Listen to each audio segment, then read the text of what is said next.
মানুষের বিজ্ঞান বিভাগের ছাত্রছাত্রীরা, আশা করি তোমরা সকলেই ভালো আছো এবং আমার বিগত ক্লাসগুলো তোমরা নিয়মিত দেখেছো। সেই অনুযায়ী তোমরা পড়াশোনাও করেছো। তো সেই হিসাবে আমাদের আজকের ক্লাস শুরু হতে যাচ্ছে এবং আজকের পাঠিত বিষয় সম্পর্কে তোমরা নিশ্চয়ই অবগত আছো যে বিগত ক্লাসগুলো যারা করেছো তারা নিশ্চয়ই জানো যে আমরা উদ্ভিদ কোষের যে বিভিন্ন অঙ্গাণুগুলো আছে সেই অঙ্গাণুগুলোর গঠন এবং কার্যাবলী নিয়ে আলোচনা করছি। সেই পর্যায়ে আজকে উদ্ভিদ কোষের সবচেয়ে গুরুত্বপূর্ণ একটি অঙ্গাণু যার নাম হচ্ছে ক্লোরোপ্লাস্ট। আমরা সেই ক্লোরোপ্লাস্ট নিয়ে আলোচনা করব। তো ক্লোরোপ্লাস্টের গঠন এবং কাজ নিয়ে আলোচনা করার আগে সর্বপ্রথম আমাদেরকে জেনে নিতে হবে ক্লোরোপ্লাস্ট কি। উদ্ভিদ কোষের সাইটোপ্লাজমের ভিতরে যে বিভিন্ন আকৃতির সবুজ বর্ণের প্লাস্টিড যা সালেক সংশ্লেষণের মূল উৎস হিসাবে বিবেচনা করা হয় সেটাই মূলত ক্লোরোপ্লাস্ট। সংক্ষেপে বলতে গেলে আমরা বলতে পারি যে সবুজ বর্ণের প্লাস্টিডকেই ক্লোরোপ্লাস্ট বলা হয়ে থাকে। Chlorophyll A, chlorophyll B, carotene এবং জ্যান্থোফিল নিয়ে ক্লোরোপ্লাস্ট গঠিত হয়ে থাকে। ক্লোরোপ্লাস্টের গঠনকারী মূল উপাদান হচ্ছে সবুজ বর্ণের বর্ণকণিকা ক্লোরোফিল। তবে এর ভিতরে ক্লোরোপ্লাস্টের ভিতরে অন্যান্য রঙের বর্ণকণিকাও থাকতে পারে। ক্লোরোপ্লাস্ট সেই হিসাবে বলা যায় যে ক্লোরোপ্লাস্ট হচ্ছে উদ্ভিদের সবচেয়ে গুরুত্বপূর্ণ অঙ্গাণু যা সালোক সংশ্লেষণে সহায়তা করে থাকে। এজন্য ক্লোরোপ্লাস্টকে কোষের রান্নাঘর বলা হয়ে থাকে। 1883 সালে বিজ্ঞানী স্পিন্ডার এটা আবিষ্কার করে। ক্লোরোপ্লাস্টের গঠনে মূলত বলতে গেলে আমরা বলতে পারি যে ক্লোরোপ্লাস্টের গঠন দুই প্রকার, ভৌত এবং রাসায়নিক। ক্লোরোপ্লাস্টের ভৌত গঠনটা আমরা ছাত্রছাত্রীরা তোমরা একটু লক্ষ্য করো, বোর্ডে চিত্র থেকে লক্ষ্য করলে দেখতে পাবে যে বোর্ডে ক্লোরোপ্লাস্টের গঠন লেখা আছে, আঁকা আছে, চিত্রটা আঁকা আছে। সেই অনুযায়ী দেখা যাচ্ছে যে এখানে ক্লোরোপ্লাস্টের ভৌত গঠনের মধ্যে ম্যাট্রিক্স রয়েছে, দুইটা স্তর বিশিষ্ট, একটা স্তর বহিঃস্তর, একটা হচ্ছে অন্তঃস্তর। স্ট্রোমা ল্যামেলার, গ্রানাম চক্র এবং গ্রানাম ল্যামিনার বিদ্যমান রয়েছে। তো ক্লোরোপ্লাস্টের ভৌত গঠনের প্রথমেই দেখা যাচ্ছে যে ক্লোরোপ্লাস্ট দুই স্তর বিশিষ্ট পর্দা দ্বারা আবৃত। বহিঃস্তরের পর্দা এবং অন্তঃস্তরের পর্দা। বহিঃস্তর এবং অন্তঃস্তর দুটো পর্দায় মোটামুটি তোমার অর্ধবেদ্য এবং বহিঃস্তর এবং মধ্যস্তরের যে মাঝামাঝি স্তরকে বহিঃস্তর এবং মাঝামাঝি একটি স্তর রয়েছে।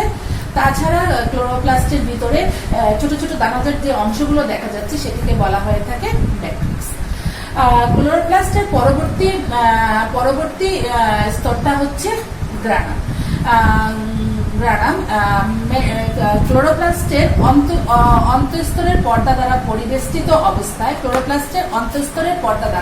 পরিবেষ্টিত অবস্থায় যে পানিগ্রাহী কলয়েড ধর্মী যে স্তরটি রয়েছে সেটাকে আমরা স্ট্রোমা বলে থাকি। স্ট্রোমা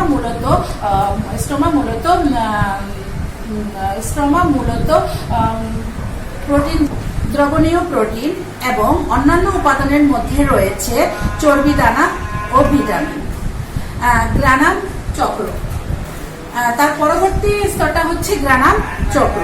স্ট্রোমায় একক পর্দা বিশিষ্ট চ্যাপ্টা থলির মতো যে অংশ থাকে তাকে আমরা গ্রানাম চক্র বলে থাকি। উচ্চ শ্রেণীর উদ্ভিদে কতগুলো গ্রানাম চক্র স্তরীভূত হয়ে গ্রানা গঠন করে। একটি ক্লোরোপ্লাস্টে 40 থেকে 60টি গ্রানা থাকতে পারে। তার পরবর্তী স্তরটা হচ্ছে গ্রানাম বা স্ট্রোমা ল্যামেলার। আচ্ছা, পাশাপাশি দুটো গ্রানার কিছু সংখ্যক থাইলোকয়েড একক পরিবেষ্টিত হয়ে যে গোলাকার অংশ নিয়ে নলাকার অংশ পরস্পরকে যুক্ত রাখে, অর্থাৎ পাশাপাশি অবস্থিত দুটো গ্রানাম চক্রের মধ্যবর্তী সংযোগকারী এই নলাকার অংশকে তোমার স্ট্রোমা ল্যামেলার বলা হয়ে থাকে। তাছাড়া এই থাইলোকয়েড গ্রন্থির অভ্যন্তরে ফটোসিনথেসিস 1, ফটোসিনথেসিস 2, ইলেকট্রন প্রবাহ এবং এটিপি সিনথেসিস নামক এনজাইম রয়েছে। এদেরকে মূলত কোয়ান্টাজমও বলা হয়ে থাকে। ইহা সৌরশক্তি সংশ্লেষণে সহায়তা করে থাকে। ডিএনএ ক্লোরোপ্লাস্টের ভিতরে প্রায় সম আকৃতির 200 রকমের 200টি ডিএনএ থাকে। এই ডিএনএ গুলো দেখতে চক্রাকার, রেখাকার এবং নগ্ন। এছাড়া ক্লোরোপ্লাস্টের ভিতরে 70S প্রকৃতির রাইবোজোমও থাকে। আমরা ক্লোরোপ্লাস্টের ভৌত গঠন নিয়ে আলোচনা করলাম। ক্লোরোপ্লাস্টের ভৌত গঠনের মধ্যে যে যে অংশগুলো দেখতে পেয়েছো এবং সেই অংশগুলোর বিভিন্ন বিষয় বর্ণনা দেওয়া হলো। এবার আমরা ক্লোরোপ্লাস্টের রাসায়নিক গঠন নিয়ে আলোচনা করব। ক্লোরোপ্লাস্টের রাসায়নিক গঠনের মধ্যে রয়েছে প্রোটিন, লিপিড, ক্লোরোফিল, ক্যারোটিনয়েডের মধ্যে রয়েছে জ্যান্থোফিল, ক্যারোটিনয়েড, কিছু ডিএনএ, আরএনএ, এনজাইম, কোএনজাইম, তাছাড়া বিভিন্ন ধরনের ভিটামিন যেমন ভিটামিন কে, ইত্যাদি রয়েছে। এছাড়া আমরা বলতে পারি যে ক্লোরোপ্লাস্টের শুষ্ক ওজনের প্রায় 35.35% হচ্ছে প্রোটিন এবং 10 থেকে 20 ভাগ হচ্ছে লিপিড। এছাড়া আমরা জানি যে ক্লোরোপ্লাস্টের রাসায়নিক গঠনের মধ্যে ক্লোরোফিল নামক রঞ্জক পদার্থ রয়েছে, যার 75% হচ্ছে ক্লোরোফিল এ এবং 25% হচ্ছে ক্লোরোফিল বি। এটা হচ্ছে মূলত ক্লোরোপ্লাস্টের রাসায়নিক গঠন। এবার আমরা ক্লোরোপ্লাস্টের কাজ নিয়ে আলোচনা করব। সালোক সংশ্লেষণ, আমরা ক্লোরোপ্লাস্টের কাজ নিয়ে আলোচনা করতে গেলে প্রথমত ক্লোরোপ্লাস্টের প্রধান কাজ অর্থাৎ প্রথম কাজ এবং নাম্বার 1 হচ্ছে সালোক সংশ্লেষণ প্রক্রিয়ায় শর্করা জাতীয় খাদ্য প্রস্তুত করা। 2, এরা সৌরশক্তিকে জৈবিক শক্তিতে রূপান্তরিত করে।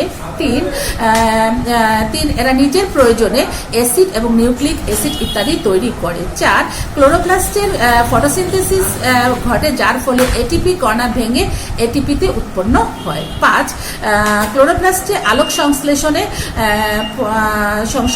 গুরুত্বপূর্ণ ভূমিকা পালন করে। 6, এরা NADPH2 উৎপাদন করে এবং পানি ভেঙে অক্সিজেনকে মুক্ত করে। এই হচ্ছে মোটামুটি ক্লোরোপ্লাস্টের গুরুত্বপূর্ণ কাজসমূহ।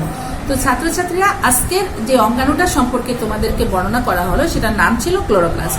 তোমরা ক্লোরোপ্লাস্টের ভৌত গঠন এবং রাসায়নিক গঠন উভয় গঠনই ভালোভাবে মনোযোগ সহকারে পড়বে এবং তোমরা এটাকে ভালোভাবে পড়লে আশা করি বুঝতে পারবে। আর আজকের মতো ক্লাস এখানেই শেষ। আগামী ক্লাসে আবার তোমাদের সকলের সাথে দেখা হবে। আল্লাহ হাফেজ।